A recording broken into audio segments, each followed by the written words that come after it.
अभी कुछ ही दिनों पहले की बात है। महेश भट्ट रॉकी और रानी की प्रेम कहानी के प्रीमियर में पहुंचे थे और वहां पर उनसे पूजा भट्ट के बिग बॉस के सफर पर जब सवाल पूछा गया तो उन्होंने इस सवाल को इग्नोर किया और कुछ भी कहने से मना कर दिया। तब महेश भट्ट काफी ट्रोल हो गए थे।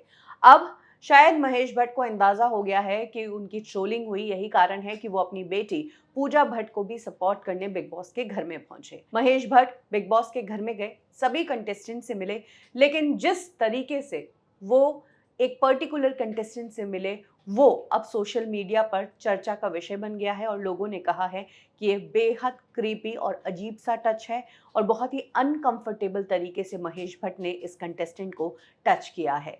ये कंटेस्टेंट और कोई नहीं बल्कि मनीषा रानी है। महेश भट्ट जब मनीषा रानी से मिलते हैं तो मनीषा रानी उनके पैर छूती है, तो रिटर्न में महेश भट्ट मनीषा रानी के पैर छू लेते हैं। यहाँ तक तो सब ठीक था, लेकिन आगे चलकर महेश भट्ट जिस तरीके से मनीषा रानी के सिर पर हाथ फेरते हैं और उन्हें शोल्डर से कस कर पकड़ लेते हैं, इसको देखकर लोगों ने कहा कि ये बहुत ही गंदा तरीका है किसी भी लड़की को होल्ड करने का और देखने में ही इतना अनकंफर्टेबल लग रहा है, तो जो लड़की जिसे इस तरह से उन्होंने होल्ड किया है उसे कितना अनकंफर्टेबल लग रहा होगा। इस वीडियो को देखकर लोग हैरान रह गए कि कैसे इस उम्र में भी महेश भट्ट किसी को भी अनकंफर्टेबल फील करवा सकते हैं। एक यूजर ने कहा, कर क्या रहा है भाई ये। दूसरे ने कहा कि देखने में ही इतना अनकंफर्टेबल लग रहा है, मनीषा रानी का क्या हाल हो रहा होगा। वहीं कुछ लोगों का कहना है कि जैसे महेश भट्ट वैसे ही मनीषा रानी, वो कोई अनकंफर्टेबल नहीं दिख रही है, वो तो और रोने का नाटक कर रही है, फिल्म भी मांग ली और आराम से खड़ी है। वहीं कई लोगों ने कहा कि हमको तो ये सब देखकर ही शर्म आ रही है, तौबा तौबा। कुछ इस तरीके से